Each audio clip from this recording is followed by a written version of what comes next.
ஓம்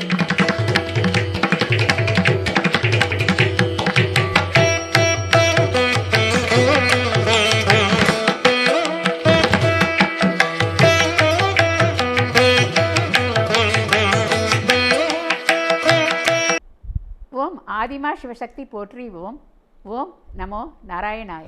அனைவருக்கும் வணக்கங்க. உங்கள் அனைவரையும் இந்த 220வது பதிவு அன்னை சீதை கால்பட்ட புனித இடங்கள் இலங்கை என்னும் சிறப்பு பதிவில் சந்திப்பதில் மிக்க மகிழ்வடைகிறேன். நான் சித்தர் கீதா, மதுரையில் இருக்கிறேன்.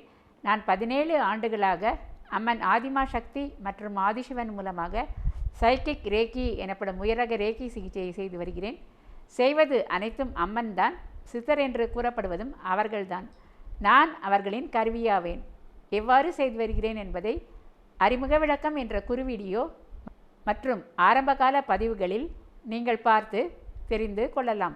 குமுதம் பக்தி மற்றும் ஆன்மீகம் இதழ்களில் குணப்படுத்திய வியாதிகள் மற்றும் சைக்கிக் ரேக்கி பற்றிய விவரங்கள் விளம்பரங்களில் தொடர்ந்து வந்து கொண்டுள்ளன.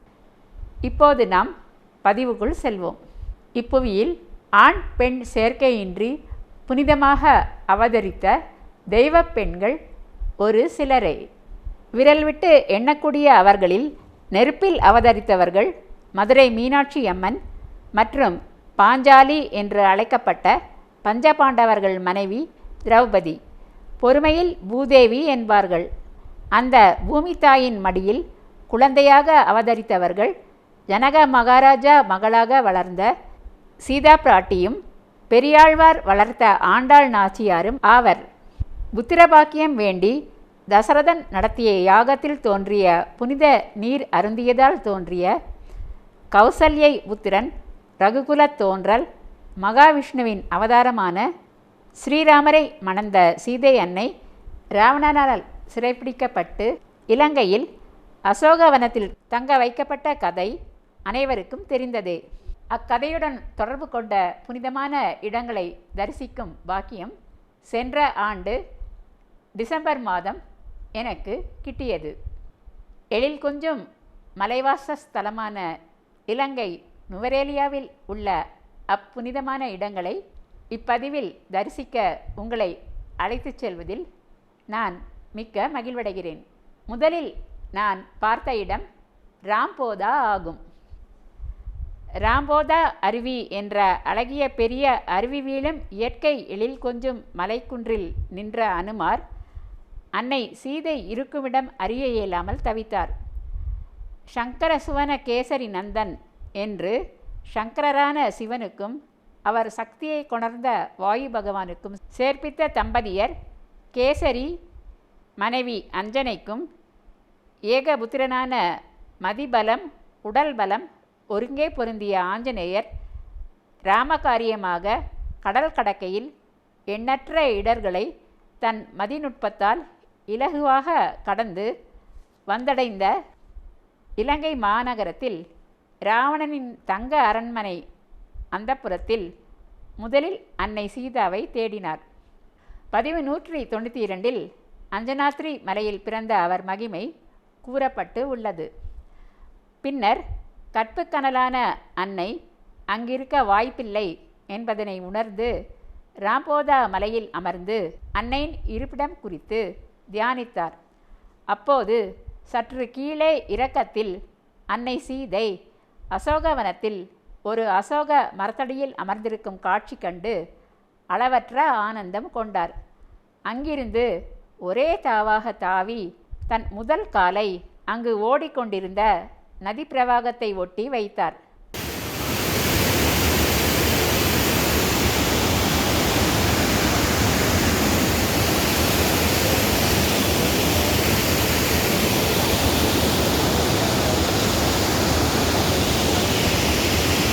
அந்த நதி சீதை அன்னை குளித்த நதியாதலால் சீதா நதி என்று அழைக்கப்படுகிறது. மகான் சின்மயானந்தர் ராம்போதா வருகையில் தியானத்தில் ஆழ்ந்தார். அப்போது அனுமான் தியானம் செய்த இடத்தை சரியாக உணர்ந்து கொண்டு அந்த சிறு குன்றில் படிகள் அமைத்து கட்டியதே பிரபலமான ராம்போதா அனுமான் கோவில் ஆகும். 18 அடி உயரமுள்ள கம்பீரமான ஹனுமான் இரு கரம் கூப்பி இங்கு காட்சி அருளுகிறார். கோவிலுக்குள் கீழேயுள்ள படிக்கட்டுகளில் இறங்கி சென்றால் சின்மயானந்த சுவாமிகள் உருவப்படம் மற்றும் பாதுகைகளை தரிசிக்கலாம். ஆஞ்சநேயர் திருவுருவம் மற்றும் ராம் சீதா சிலைகள் உள்ளன. அசோக் வாட்டிகா என்று அழைக்கப்படும் அசோகவனத்தில் சீதை அரக்கியர் புடைசூழ அமர்ந்திருந்த இடமே தற்சமயம் சீதையம்மன் கோவிலாக உள்ளது.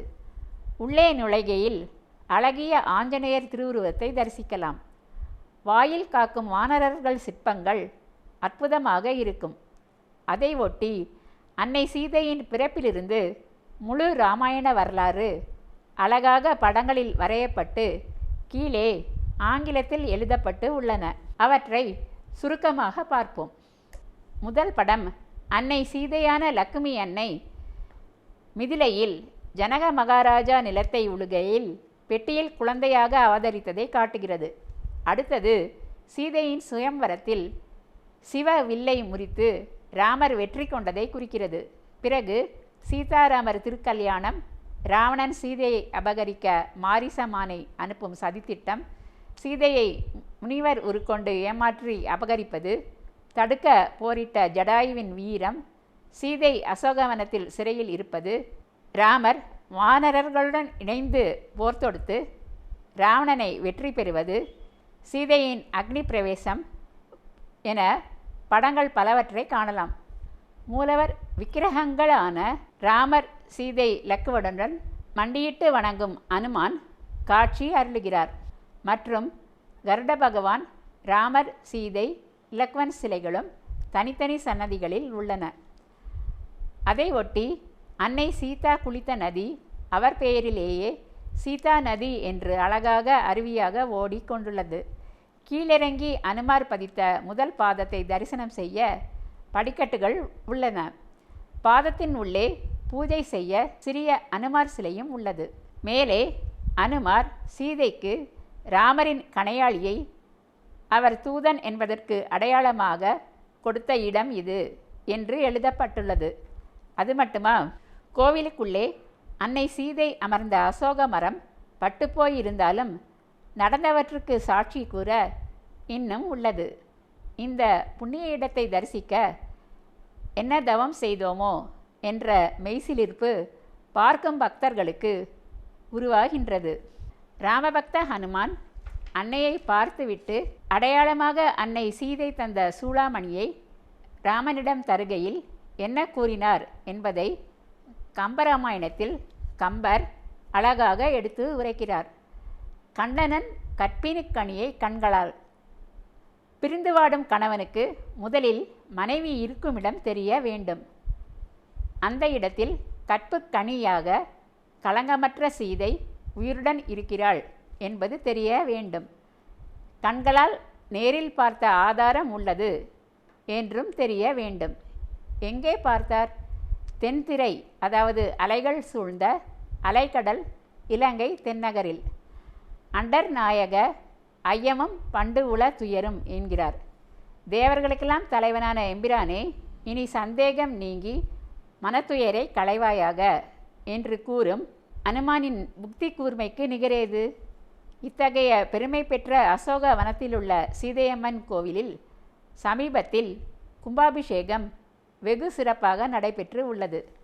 அதற்காக சீதை பிறந்த ஊரான நேபாளத்தில் உள்ள மிதிலையிலிருந்து ஏராளமான சீர்வரிசைகளும் லக்குமியின் அவதாரமான அவருக்கு மரியாதை செய்ய திருப்பதி தேவஸ்தானத்தில் இருந்து 1000 லட்டுக்களும், அன்னை ராமருடன் சீதாராமராக எழுந்தருளி அரசாட்சி செய்த அயோத்தியில் உள்ள சரையு நதியிலிருந்து கொண்டுவரப்பட்ட தீர்த்தமும் நமது இந்திய தாய்மண்ணிலிருந்து செய்யப்பட்ட அவசியம் செய்ய வேண்டிய மரியாதையாக அத்திருக்கோவிலுக்கு குடமுழுக்கிற்காக வந்து அடைந்தன.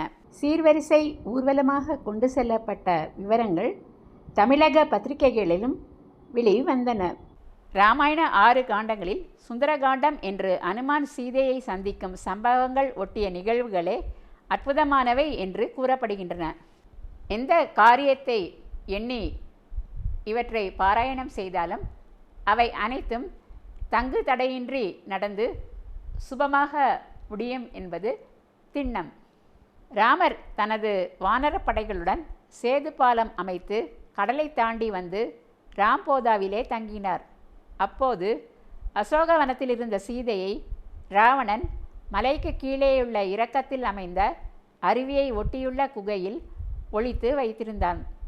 அதனால் அந்த அற்புதமான பெரிய அருவி ராவணன் அருவி என்றே அழைக்கப்படுகிறது. அதற்கு மேலே திவிரும்போல என்ற இடத்தில் ராமர் சீதையை அக்னி பரீட்சை செய்ய சொன்ன இடமானது உள்ளது. அதை பார்க்க நாம் எடுக்கும் டிக்கெட்டிலும் அதன் விவரமானது அச்சிடப்பட்டு உள்ளது. ஆனால் அந்த இடத்திற்கு முன் கட்டப்பட்ட புத்தர் கோவிலை தாண்டித்தான் அங்கு செல்ல இயலும். உயரமான பெரிய மரங்கள் அடர்ந்த பகுதியில் அன்னை சீதாதேவி அக்னி பிரவேசம் செய்த இடம் ஒரு சிறிய கோவிலாக உள்ளது. வெளியே ஒரே அசோக மரத்துண்டால் செய்யப்பட்ட அனுமார் சிலை வெள்ளிச்சாயம் பூசப்பட்டு காட்சி தருகிறது. அனுமார் நெஞ்சில் ராமர் சீதை குடிகொண்டு உள்ளார்கள். உள்ளேயுள்ள கோயிலில் சீதாதேவி அக்னி பிரவேசம் செய்யும் சிலை அற்புதமாக தத்ரூபமாக செதுக்கப்பட்டு உள்ளது. சுற்றிலும் அனுமார் கணையாளி தந்த கதை சீதாதேவி அக்னி பிரவேசம் செய்கையில் ராமர் உட்பட அனைவரும் அதிர்ச்சியுடன் அதை நோக்குவதாக படங்கள் வரையப்பெற்று இருந்தன. சென்ற பெண்கள் தனித்தனியாக சீதாதேவி நாமம் கூறி பூஜிக்கும் பெரும்பேறு பெற்றோம். ஓம் நமோ சீதாய நம. நுவரேலியாவில் தங்கிய இடத்தில் நவீன ராமர் சீதை போல் தோற்றமளித்த புதுமண தம்பதியரையும் தோழர் தோழியரையும் கண்டோம். சிங்கள பாடல் இசைத்து மகிழ்விப்பவர்கள் நான் மலரோடு தனியாக ஏன் இங்கு நின்றேன் போன்ற தமிழ் பாடல்களுக்கும் இசையமைத்து மகிழ்வூட்டினார்கள். அதை சிறிது நேரம் பாருங்கள்.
பெண்ணிற் பெருந்தக்க யாவுல கற்பெனும் திண்மை உண்டாக பெறின் என்று திருவள்ளுவர் கற்புக்கனல் சீதை போன்ற பெண்ணின் பெருமையை விட சிறந்தது ஏதும் இல்லை என்று கூறுகிறார்.